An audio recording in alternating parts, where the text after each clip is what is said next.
kwa aina ya matokeo ambayo tumeyapata, na tunamshukuru Mwenyezi Mungu kwa kumaliza salama mchezo wetu huu wa leo.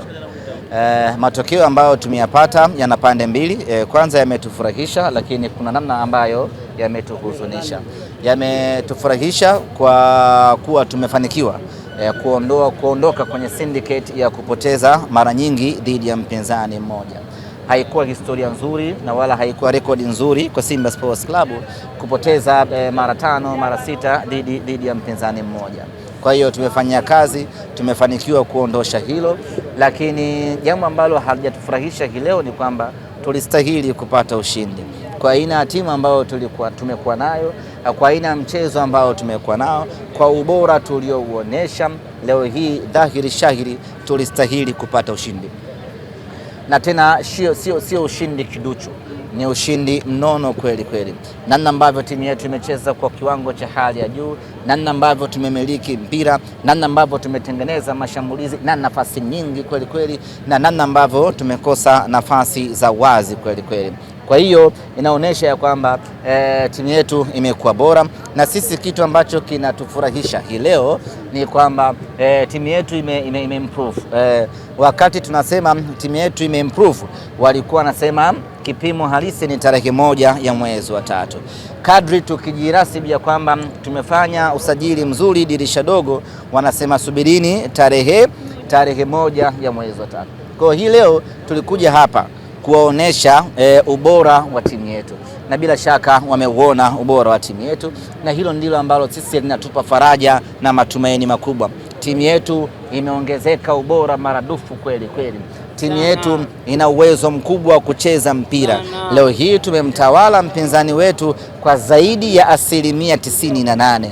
Tulikuwa bora kwenye kila eneo. Kwa hiyo hilo peke yake linatufanya sisi wanasimba tuondoke hapa katika uwanja wa Amani tukiwa mashujaa wa nafsi zetu, tukijivunia ubora wa timu yetu, lakini ikitupa taswira ya kwamba mbele yetu ni bora kweli kweli.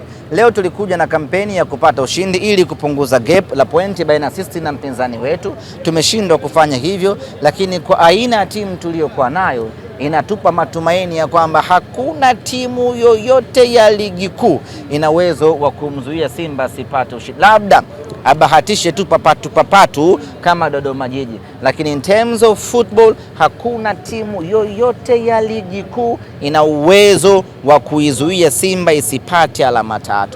Gap la pointi bado ni kubwa, lakini kwa idadi ya michezo iliyobaki na ubora wa timu yetu hivi sasa, tunaweza kutembea tukijinasibu ya kwamba hilo gepu litayeyuka mithili ya theluji inavyoyeyuka juu ya mlima Kilimanjaro. Lakini wapinzani wetu hii leo wanapaswa kumshukuru Mungu kweli kweli, na kumshukuru aliyekataa goli letu. Halikuwa halali kwani? Mimi sijaona marudio vizuri, lakini waliotazama kupitia Azam TV wanakiri ya kwamba ni goli halali.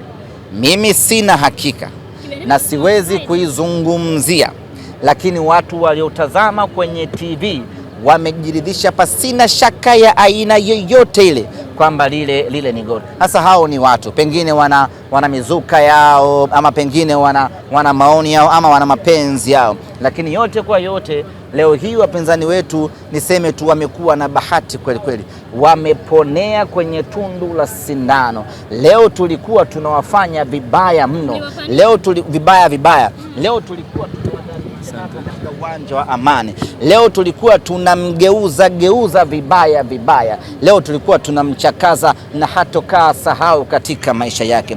Ameipata hii sare, lakini aende akamshukuru Mwenyezi Mungu, maana haikuwa sare ya kawaida. Leo hii mnyama tulikuwa kwenye ubora wetu wa hali ya juu sana, na kwa mara ya kwanza mchezaji bora wa mechi amepewa tuzo kwa sababu ya kupoteza muda.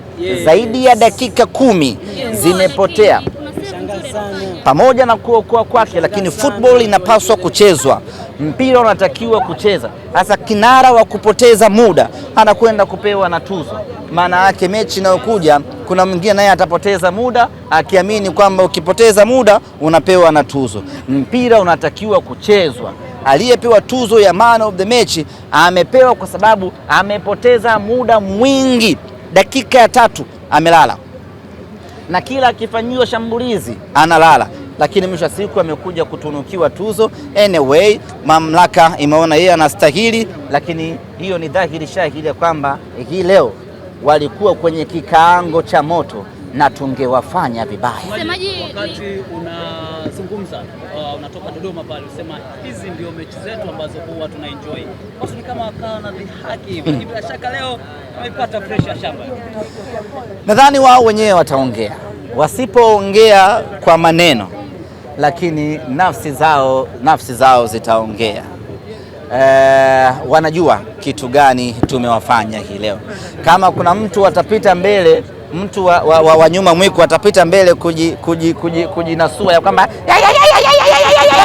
nendeni mkamkague vizuri, lazima kuna mahala kuna shida. Wakiwa nini sasa? Hiyo shida zetu sasa. Sasa timu inategemea mchezaji mmoja. Libase Geye anaitwa MRI, ni mashine ya kupima umri. Nadhani leo hii wameelewa tulivyoambia tumewapa mzee, leo hii wamejua tuliwapa mchezaji wa aina gani. Libase Geye amefanya kazi yake ipasavyo ya kufanya umri, ya kupima umri kupitia mashine ya MRI. Kirefu chake sijui hapo, lakini itakuwa ni Medical Reconstructed Institution. Hamna institution basi ni taasisi ya kupima umri. Sasa kwa Libase Geye, yeye ni taasisi. Leo katupimia watu umri.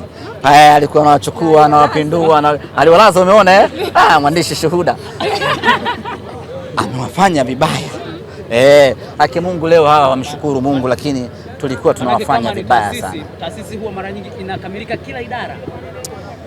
Kusema kweli, ndugu zangu waandishi wa habari, tulikuja hapa kwa ajili ya kumdhalilisha mpinzani wetu, na ni basi tu tuseme wameponea kwenye tundu la sindano. Labda mimi niseme hivi kitu kimoja, katika mara zote ambazo ametufunga kwa sababu za kimpira, haziwezi kuzidi mara mbili. Kwa nini? Mara zote ametufunga kwa namna gani? Lakini tukisimamisha shilingi kweli kweli, mechi zote ambazo ametufunga ni kwa namna gani? Na kwa misaada nyingi kweli kweli. Na leo hii mmeona Nyama alikuwa anaondoka na alama 3 hapa. Natosha, mechi kubwa hii. Lakini tazama nafasi ambayo alikosa alikosa Olemba. Dakika ya pili tulikuwa tunaua mechi hii.